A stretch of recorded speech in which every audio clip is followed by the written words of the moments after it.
SuperSlow. SuperSlow is something I looked into early on in my career. Went down to meet Ken Hutchins and go through a certification program. I couldn't wrap my head around it. 10 seconds forward, 10 seconds back to failure. I had a lot of problems with it. It wasn't marketable for me. I couldn't sell it.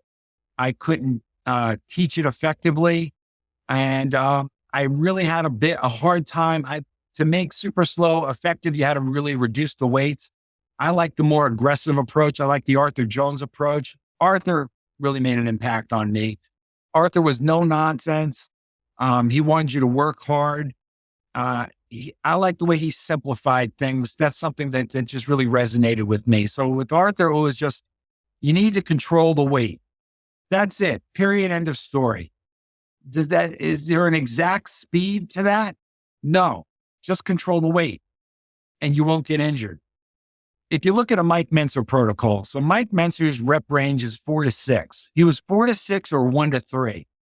If you're using a weight for 4 to 6 reps to failure and you're pushing as fast as you possibly can under load, it's not going to move very fast.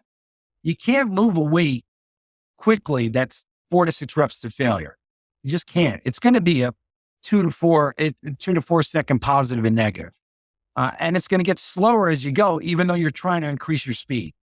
So I like the aggressive approach. And you know what? The clients like the aggressive approach. The customer service that goes along with that. Come on, you can push it faster. Try to push it faster. And it's not going faster. Come on, speed up, speed up, speed up. Like the cheering on, the encouragement that comes with that. That's exciting. That's fun. It's interesting. It sells. Everybody wants it. Not, like the whole slow down thing. That I don't know, it just didn't work for me. So, and the safety thing, I just don't think that's anything to discuss. I never had a problem with it.